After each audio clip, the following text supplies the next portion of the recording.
Prelims की तैयारी क्या है, उस मेंस की तैयारी का बच्चा है, उसका शिशु है। आपको मैं एक बात बता दूं कि प्रीलिम्स की तैयारी अकेला करने का कोई फ़ायदा नहीं। अगर आप अकेला प्रीलिम्स की तैयारी करोगे तो मैं थोड़ा सा रूड है, बट दिस इज ट्रुथ कि वो ज़ीरो लेवल पर चला जाएगा। कई बार हम प्लान करते हैं कि चलो हम फर्स्ट बार में एग्जाम्स को क्रैक कर दें, लेकिन किसी कारण से वो एग्ज़ाम रह जाता है। मेरा एक स्टूडेंट था जो इलाहाबाद सेंटर से एग्ज़ाम दे रहा था। उस बच्चे के दिमाग में बात बैठ गई कि 2:30 बजे एग्ज़ाम का सेकेंड सिटिंग का टाइमिंग 2:30 बजे से है। वो फील्ड में बैठा रहा, बाकी बच्चे जाते रहे, जाके पेपर देते रहे। सफलता बिल्कुल आपके लिए मुश्किल नहीं होगी, लेकिन आपको हमारे साथ तरीका बदलना पड़ेगा। अब वो तरीका क्या है?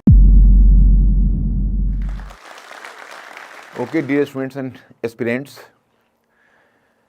मैं मणिकांत सिंह पिछले 30 ईयर्स से यूपीएससी के फील्ड में, या उसको कहें तो यूपीएससी या सिविल सर्विस एग्ज़ाम के गलियारे में दौड़ता रहा हूँ, दौड़ लगाता रहा हूँ। हज़ारों स्टूडेंट से मेरा कांटेक्ट हुआ, सैकड़ों हज़ारों को क्वालिफाई करवा चुका हूँ और एक बहुत लंबा अनुभव प्राप्त किया है। आज मैं इस अनुभव को, इस एक्सपीरियंस को आपके साथ शेयर करने आया हूँ। मेरा संदेश ये है आपके लिए कि अगर आप यूपीएससी सिविल सर्विसेज, यूपीएससी या सिविल सर्विसेज या स्टेट सर्विसेज किसी भी एग्ज़ाम में आप क्वालिफाई करना चाहते हैं, तो आप इस बात को ध्यान रखिए कि आपको पढ़ने, लिखने और समझने का पूरा तरीका बदलना होगा। मैं एक नए अप्रोच के साथ आपके पास आया हूँ। देखिए, तैयारी का अब तक का जो अप्रोच रहा है उसको क्वांटिटेटिव अप्रोच कहते हैं। मैं आपके समक्ष एक दूसरे अप्रोच की चर्चा करूँगा, उसको क्वालिटेटिव अप्रोच बोलते हैं। और मेरा विश्वास है कि अगर आप इस पैराडाइम को अपनाएंगे तो आपको सफलता से कोई दूर नहीं कर सकता। तो पहले शुरू करते हैं सिविल सर्विसेज कि थोड़ा सा आपको पाठ्यक्रम की याद दिलाता हूँ। आप जानते हैं इस एग्ज़ाम में 3 पार्ट होते हैं, प्रीलिम्स, मेंस, इंटरव्यू। अब अगर तीनों एग्जामिनेशन को आप देखें तो अगर कोई फ्रेश स्टूडेंट है तो पहला एग्जाम वो प्रीलिम्स को देखता है, वो सोचता है कि चलो मैं प्रीलिम्स से तैयारी शुरू करता हूँ, फिर प्रीलिम्स के बाद मेंस देख लूँगा, उसके बाद इंटरव्यू की तैयारी देख लूँगा। मैं आपको बिल्कुल ही एक दूसरा सुझाव देता हूँ कि प्रीलिम्स की चिंता थोड़े समय के लिए आप भूल जाइए। You have to start from the mains. अब मेंस का एरिया आपको स्टार्ट करना है, वहीं से आपका प्रिपरेशन शुरू करना है। प्रीलिम्स की तैयारी क्या है, उस मेंस की तैयारी का बच्चा है, उसका शिशु है। मैं एक बात आपको बताना चाहता कि बेसिकली कि अगर आप प्रीलिम्स को क्वालिफाई करना चाहते हैं तो मेरी इस फार्मूला को याद रखिए, जब हम मेंस रूपी जाल फेंकते हैं तो प्रीलिम्स रूपी मछली फंसती है। मतलब कि हमारा टोटल प्रिपरेशन मेंस का होता है, प्रीलिम्स की तैयारी उसी के अंदर समाहित हो जाता है। उसकी भी चर्चा मैं करूंगा। मैंने जो आपको कहा कि सफलता बिल्कुल आपके लिए मुश्किल नहीं होगी, लेकिन आपको हमारे साथ तरीका बदलना पड़ेगा। अब वो तरीका क्या है, पहले मैं उसे बताने के लिए बेताब हूँ। तरीका क्या है, देखिए, मैंने जो महसूस किया है, आप सभी लोग जो फ्रेशर हो या पहले से तैयारी करते आ रहे हो, मैंने महसूस किया है कि आपका जो प्रिपरेशन होता है, आपकी जो तैयारी होती है, उसका जो तरीका होता है वो इन्फॉर्मेशन बेस्ड होता है। जैसे कोई स्टूडेंट्स ने अगर पुस्तक निकाली, उसने पढ़ना शुरू किया, तो वो कोशिश करता है कि ज़्यादा से ज़्यादा तथ्य और ज़्यादा से ज़्यादा सूचनाओं का मैं संग्रह करूं। पढ़ाई का मतलब सिर्फ यही है, और वह इसलिए है कि मैं डिफरेंट चैनल से, अपने चैनल से भी हमेशा बच्चों को यह संदेश देता रहा हूं कि एक्चुअली इसमें स्टूडेंट्स के लेवल पर कोई गलती नहीं है। गलती वहाँ से होती है कि जब हम विश्वविद्यालयी शिक्षा के पैटर्न को देखते हैं, यूनिवर्सिटी एग्जाम के पैटर्न को देखते हैं। यूनिवर्सिटी एग्जाम में क्या होता है, रोट लर्निंग पर भरोसा लोगों का होता है। चलिए, एक विषय को 5 या 10 टॉपिक्स पढ़ा, उसको याद किया, एग्जाम में परफॉर्म किया, फर्स्ट क्लास भी आ जाता है रिजल्ट, कई बार गोल्ड मेडलिस्ट भी हो जाते हैं। तो वही तरीका बना रह जाता है। और यूनिवर्सिटी के लेवल पर ना तो पढ़ाई, न लिखना, न लिखने की कोई कक्षा आयोजित की जाती है। जब आप यूपीएससी के प्रिपरेशन में आते हो तो आप तरीका वही लेकर आते हो। अगर मैं पढ़ लूँगा, मैं याद कर लूँगा, स्मरण कर लूँगा, बताइए कौन सी गाइड बुक पढ़नी है, कौन सी बुक पढ़नी है। लेकिन मैं पहले इस बात पर आपका ध्यान इंगित करना चाहूँगा, आपके संज्ञान में लाना चाहूँगा कि आप जरा एरिया को देखिए। चलिए, आप टोटल सिलेबस पर नज़र डालिए तो आपको 4 जनरल स्टडीज़ के पेपर बनते हैं। उन 4 जनरल स्टडीज़ के पेपर में अगर आप प्रथम पेपर को ही लेते हो तो देखिए उसमें 3 सेगमेंट आपका बनता है जो अपने आप में कंप्लीट है, जैसे हिस्ट्री है, ज्योग्राफी है, इंडियन सोसाइटी है। आप पेपर सेकंड में आइए, 3 सेगमेंट वहाँ भी आपका बनता है। पेपर थर्ड में आइए, वहाँ 6 सेगमेंट आपका बनता है। और फोर्थ में आइए तो सभी का निचोड़ है, जिससे आप एथिक्स का पेपर कहते हो। तो अब आप ही बताइए कि जब हमारे पास 12 और 13 सेगमेंट है और सारे सेगमेंट अपने आप में कंप्लीट सब्जेक्ट है, और अगर आप उस सेगमेंट से तैयारी करते हो और वहाँ से आप चाहते हो कि मैं प्रत्येक को लर्न करके और अपने दिमाग में गैदर कर लूँ, तो दैट इज़ प्रैक्टिकली इम्पॉसिबल। वो प्रैक्टिकली इम्पॉसिबल है, उसको आप कर ही नहीं सकते। जैसे आप एक तरफ से करते चलोगे, दूसरी तरफ से भूलते चलोगे, और ये एक सांप सीढ़ी का खेल हो जाएगा, और यह खेल चलता रहेगा लास्ट तक, और लास्ट में आप ऐसा महसूस करोगे कि अरे मेरा प्रिपरेशन तो हो नहीं पाया। अब इस कारण से क्या होता है, वर्षों लग जाते हैं, कई बार 1 वर्ष, 2 वर्ष, 4 वर्ष, 5 वर्ष, एक लंबी तैयारी चली जाती है। मैं आपको एक दूसरा सजेशन देना चाहता हूँ। आप मेरे बताए गए इस तरीके से आप इसको आजमा के नुस्खा देखिए, ये 100% सक्सेसफुल रहेगा। आप सिर्फ यूपीएससी के जो इंडिकेशन है, जो उनके निर्देश है, उस निर्देश को आप देखिए। उस निर्देश में क्या है? निर्देश में यह है कि आप कभी भी सतही ज्ञान के आधार पर क्वेश्चन का आंसर नहीं कर सकते। उसमें क्लियरली लिखा हुआ है कि for superficial knowledge you will not be awarded marks. दूसरा इंस्ट्रक्शन आपके लिए है कि you have to maintain the economy in language. अगर आप भाषा और शब्द प्रयोग में थोड़ी सावधानी बरतते हैं, कम से कम शब्द में ज़्यादा से ज़्यादा बातें कह जाते हैं, तो आपको इसका रिवार्ड मिलेगा। ये 2 बातें ऐसी है जो आपको ध्यान रखनी है। अब आप कहेंगे भाई आपका तरीका क्या है? तो मेरा तरीका ये है, 2 तरीका है। जैसे कोई एक हमने पेपर लिया, जैसे आप पॉलिटी लेते हो, हिस्ट्री लेते हो, इकोनॉमी लेते हो, कोई भी एक पेपर लेते हो, तो उसमें पहले हमें ये इन्वेंट करना पड़ेगा कि एक जो टॉपिक है उसका दूसरा टॉपिक से रिलेशन है। तो एक टॉपिक से दूसरे टॉपिक और दूसरे टॉपिक से तीसरे टॉपिक और तीसरे से चौथे का, पहले उसको आप एक ऑर्गेनिक होल बनाइए पूरे सब्जेक्ट को। जैसे आप अकेला टॉपिक पढ़ते हैं तो क्या करना होगा? याद करना होगा, स्मरण करना होगा, कोई दिक्कत नहीं, आप कर सकते हो। लेकिन जब आप 2, 3, 4 टॉपिक आगे बढ़ जाओगे तो ऐसा महसूस करोगे कि जो चीज़ आपने मेमोराइज़ किया है वो वैनिश कर गया, अब कुछ रहा नहीं वो, और फिर उसके बाद आपको फ्रस्ट्रेशन बिल्डअप करने लगता है। अगर आप एक को दूसरे से लिंक करके और उस पर सोचना शुरू करोगे तो धीरे धीरे आपकी जो तैयारी है वो इन्फॉर्मेशन से आ जाएगी ओपिनियन के साइड में। ओपिनियन के साइड में जब आएगी तो क्या होगा कि आपका आइडियाज़ ग्रो करेगा, और किसी भी क्वेश्चन पर जब आप आंसर करोगे तो आपको तथ्यों की कमी नहीं होगी।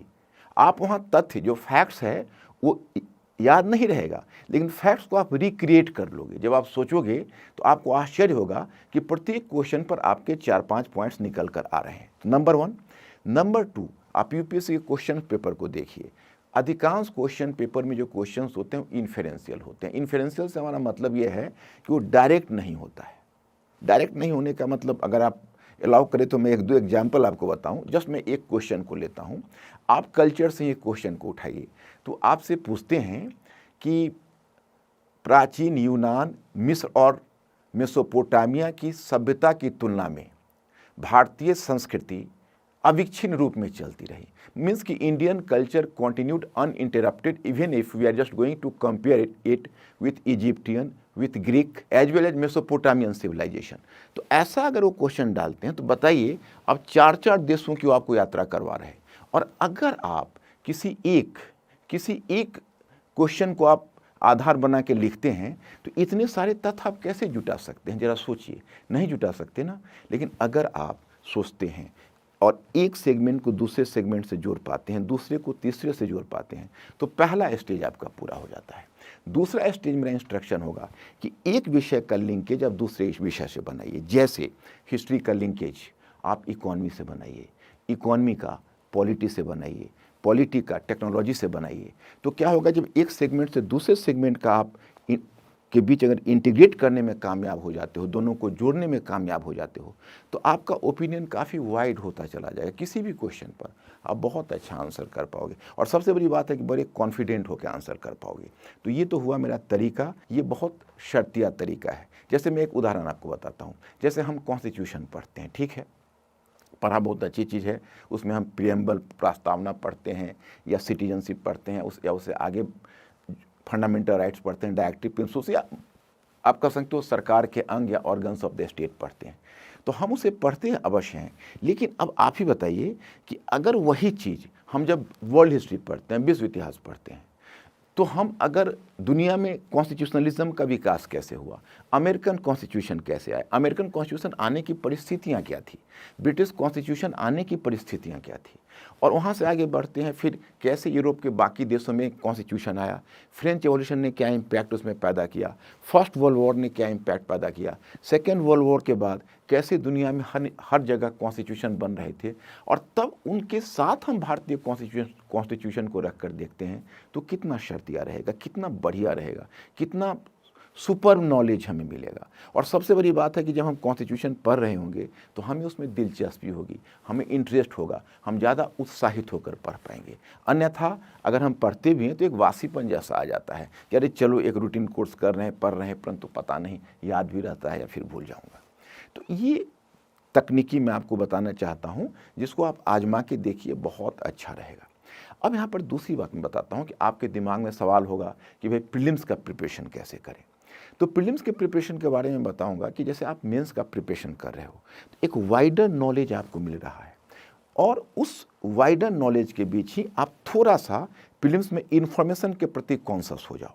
तो इन्फॉर्मेशन के प्रति थोड़ा आप कॉन्शियस होंगे तो आपको मैं एक बात बता दूं कि प्रीलिम्स की तैयारी अकेला करने का कोई फ़ायदा नहीं। अगर आप अकेला प्रीलिम्स की तैयारी करोगे तो मैं थोड़ा सा रूड है, बट दिस इज ट्रुथ, कि वो ज़ीरो लेवल पर चला जाएगा, क्योंकि उससे आप कोई क्वेश्चन सॉल्व ही नहीं कर पाओगे। हाँ, अगर आप प्रीलिम्स का तैयारी करना चाहते हो, जो करना चाहिए आपको, तो पहले आप मेंस की तैयारी करो। जैसे आप पॉलिटी पढ़ रहे हो तो मेंस के पॉइंट ऑफ व्यू से उसको पढ़ लो, और तब प्रीलिम्स पॉइंट ऑफ व्यू से कुछ डेटा को एक्स्ट्रा देख लो। आपको जानकर आश्चर्य होगा, जब एग्जाम हॉल में जाओगे तो मेरी बात को ध्यान में रखना, आपके अगर आपने 60% क्वेश्चन हल किए हैं तो 50% क्वेश्चन आप मेंस के नॉलेज से हल कर रहे होगे, और 10% क्वेश्चन आप एक्सक्लूसिव प्रीलिम्स की पढ़ाई से हल कर रहे होगे। तो दोनों मिलकर बनता है ऑर्गेनिक होल। तो जब भी आपको मेंस और प्री पढ़ना हो तो पहले आप मेंस का प्रिपरेशन कर लो, फिर आप प्रीलिम्स का प्रिपरेशन करो। ओके।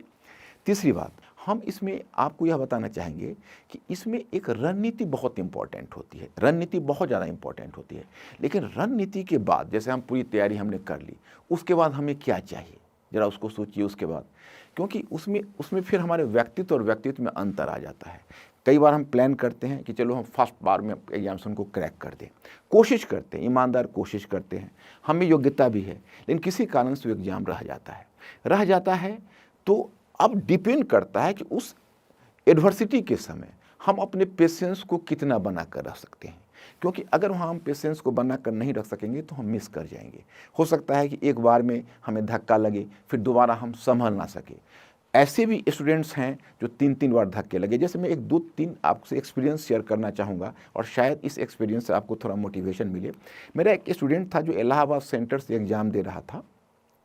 वो करीब 2 बजे के करीब, आप तो जानते हो कि सेकेंड सिटिंग 2 से 5 के करीब होता है, तो उस बच्चे के दिमाग में बात बैठ गई कि 2:30 बजे एग्ज़ाम का सेकेंड सिटिंग का टाइमिंग 2:30 बजे से है।